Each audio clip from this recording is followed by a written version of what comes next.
دین کی معلومات کے لیے چینل کو سبسکرائب کریں۔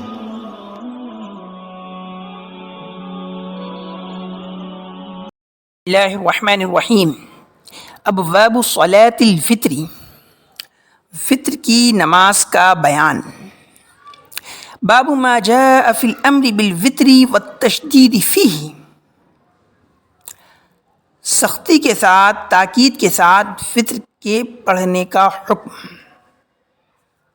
حدیث نمبر 389، عن بریدۃ رضی اللہ عنہ قال سمعت رسول اللہ صلی اللہ علیہ وسلم یقول الفطر حق فمن لم یوتر فلیس منا، الفطر حق فمن لم یوتر فلیس منا، الفطر حق فمن لم یوتر فلیس منا، رواہ ابو داؤد۔ حضرت بریدہ سے روایت ہے، وہ کہتے ہیں کہ میں نے رسول اللہ صلی اللہ علیہ وسلم کو کہتے ہوئے سنا، وطر حق ہے، جو وطر نہ پڑھے وہ ہم میں سے نہیں، یعنی ہماری پیروی کرنے والوں میں سے نہیں۔ وطر حق ہے، جو وطر نہ پڑھے وہ ہم میں سے نہیں، وطر حق ہے، جو وطر نہ پڑھے وہ ہم میں سے نہیں۔ اس کو ابو داؤد نے روایت کیا ہے۔ حدیث نمبر 390، عن خارجۃ بن حذافۃ قال خرج علینا رسول اللہ صلی اللہ علیہ وسلم، حضرت خارجہ بن حذافہ سے روایت ہے، وہ کہتے ہیں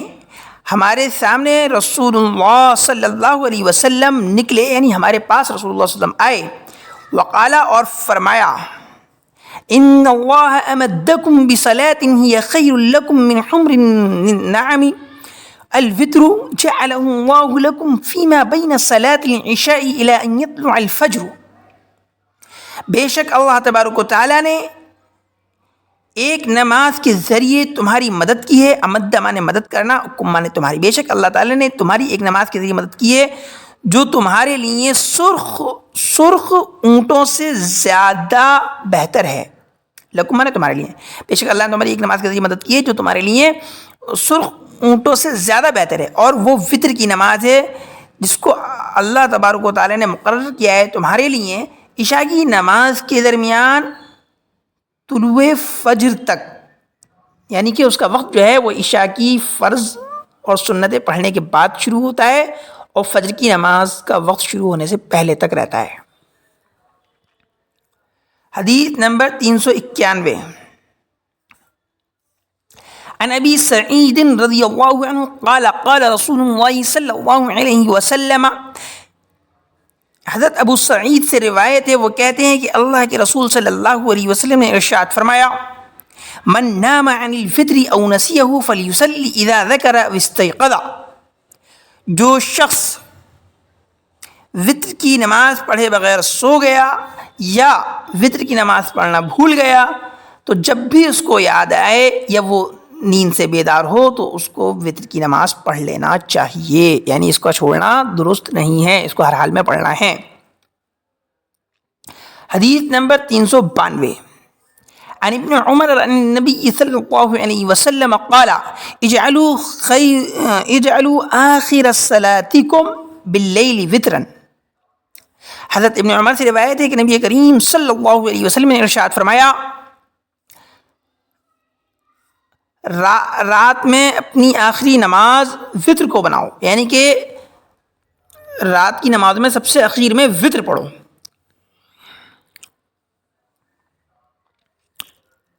باب ما جاء فی رکعات الوطر، وطر کی رکعتوں کا بیان۔ حدیث نمبر 393، عن عبد اللہ بن ابی قبیس رضی اللہ عنہ قال سألت عائشة بکم کان رسول اللہ صلی اللہ علیہ وسلم یوتر، حضرت عبداللہ بن ابی قبیس سے روایت ہے، وہ کہتے ہیں میں نے عائشہ رضی اللہ عنہ سے پوچھا کہ رسول اللہ صلی اللہ علیہ وسلم وطر کی نماز کتنی رکعت پڑھتے تھے؟ قالت، تو انہوں نے فرمایا كان يوتر بأربع وثلاث وست وثلاث وثمان وثلاث وعشر وثلاث ولم يكن يوتر بأنقص من 7 ولا بأكثر من 13 کہ نبی کریم صلی اللہ علیہ وسلم وطر پڑھتے تھے 4 رکعت اور 3 رکعت، اور کبھی 6 رکعت اور 3 رکعت، اور کبھی 8 رکعت اور 3 رکعت، اور کبھی 10 رکعت اور 3 رکعت، لیکن آپ نے کبھی بھی 7 رکعت سے کم وطر نہیں پڑھے اور 13 رکعت سے زیادہ نہیں پڑھے۔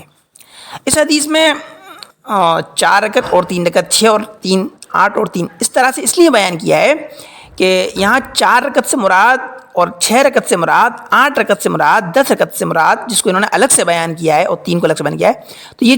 4 6 8 10 جو ہیں یہ تہجد کی رکعتیں ہیں کہ آپ کبھی 4 رکعت تہجد پڑھتے تھے اور 3 رکعت وطر پڑھتے تھے، کبھی 6 رکعت تہجد پڑھتے تھے اور 3 رکعت وطر پڑھتے تھے، کبھی 8 رکعت تہجد پڑھتے تھے اور 3 رکعت وطر پڑھتے تھے، کبھی 10 رکعت تہجد پڑھتے تھے اور 3 رکعت وطر پڑھتے تھے، لیکن آپ نے کبھی بھی 7 سے کم نہیں پڑھی۔ مطلب 7 سے کم وطر نہیں پڑھنے کا مطلب یہ کہ 4 رکعت تہجد سے کم نہیں پڑھا، 4 رکعت تہجد اور 3 رکعت وطر، 4 3 مل کے ہوئے 7، اور 13 سے زیادہ نہیں پڑھی کا مطلب یہ ہے کہ 10 رکعت تہجد اور 3 رکعت وطر۔ حدیث نمبر 394 عن علی رضی اللہ عنہ قال كان رسول اللہ صلی اللہ علیہ وسلم یوتر بثلاث۔ حضرت علی سے روایت ہے کہ رسول اللہ صلی اللہ علیہ وسلم 3 رکعت فطر پڑھتے تھے۔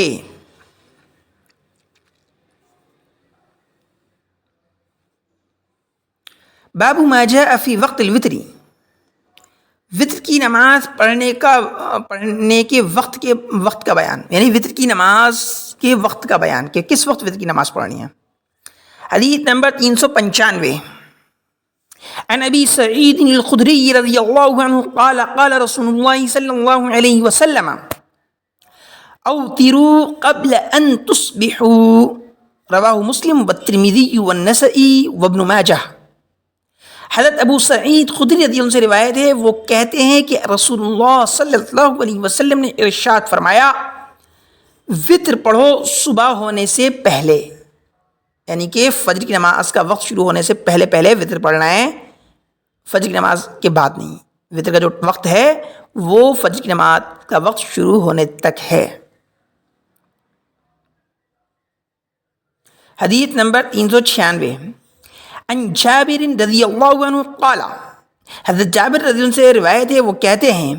قال رسول اللہ صلی اللہ علیہ وسلم، اللہ کے رسول صلی اللہ علیہ وسلم نے ارشاد فرمایا من خاف الا يقوم من آخر اللیل فلیوتر اولہ ومن طمع ان يقوم آخرہ فلیوتر آخر اللیل فإن الصلاة آخر اللیل مشہودۃ وذلك افضل۔ جس شخص کو خوف ہو کہ وہ رات کے اخیر حصے میں تہجد کے لیے نہیں اٹھ پائے گا تو اس کو رات کے شروع حصے میں ہی وطر پڑھ لینے چاہیے، یعنی کہ عشاء کی نماز پڑھنے کے ساتھ ساتھ ہی وطر بھی پڑھ لینا چاہیے۔ اور جس کو امید ہو کہ وہ رات کے اخیر حصے میں تہجد کے لیے اٹھے گا تو اس کو رات کے اخیر حصے میں تہجد کے بعد وطر پڑھنا چاہیے، اس لیے کہ رات کے اخیر حصے کی نماز جو ہوتی ہے اس میں فرشتے حاضر ہوتے ہیں اور یہ بہت افضل وقت ہوتا ہے۔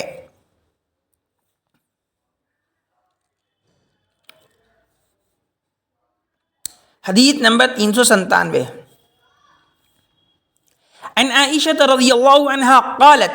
من كل اللیل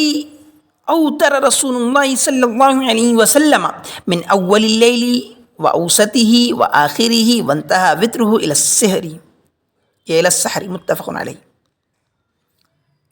حضرت عائشہ سے روایت ہے، وہ کہتی ہیں رسول اللہ صلی اللہ علیہ وسلم نے وطر کی نماز رات کے ہر حصے میں پڑھی ہے، رات کے شروع حصے میں بھی پڑھی ہے، درمیانی حصے میں بھی پڑھی ہے اور اخیر حصے میں بھی پڑھی ہے، اور سحری کا وقت ختم ہونے کے وقت بھی وطر کی نماز پڑھی ہے۔ اس سے معلوم ہوا کہ عشاء کی نماز کے فوراً بعد بھی پڑھ سکتے ہیں، درمیانی شب میں بھی پڑھ سکتے ہیں اور کیا کہتے ہیں جو سحری کا ٹائم ہوتا ہے اس وقت بھی پڑھ سکتے ہیں، البتہ فجر کا وقت شروع نہیں ہونا چاہیے، اس سے پہلے پہلے تک. لیکن افضل جو ہے وہ آخری رات میں پڑھنا ہے. اس کے لیے جو اٹھ سکتا ہو، جو نہ اٹھ سکتا ہو اسے شروع رات میں ہی پڑھ لینا چاہیے. باب ما جاء فی القراءة فی صلاة الوتر. وطر کی نماز میں قرأت کا بیان. عن ابی بن کعب رضی اللہ عنہ قال كان رسول اللہ صلی اللہ علیہ وسلم يقرأ في الوتر بسبح اسم ربك الأعلى وفي الركعة الثانية بقل يا أيها الكافرون وفي الثالثة بقل هو الله أحد ولا يسلم إلا في آخرهن ويقول يعني بعد التسليم سبحان الملك القدوس ثلاثا. حضرت ابی بن کعب سے روایت ہے، وہ کہتے ہیں رسول اللہ صلی اللہ علیہ وسلم وطر کی نماز میں سبح اسم ربک الاعلی پڑھتے تھے، اور وطر کی دوسری رکعت میں قل یا ایھا الکافرون پڑھتے تھے، اور تیسری رکعت میں قل ھو اللہ احد پڑھتے تھے، اور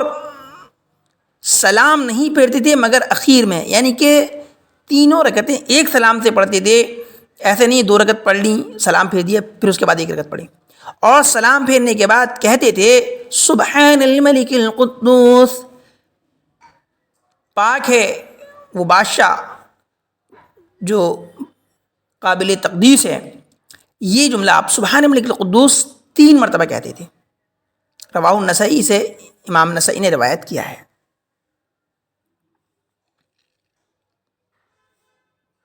حدیث نمبر 399. عن عبد العزيز بن جريج قال سألنا عائشة بأي شيء كان يوتر رسول الله صلى الله عليه وسلم.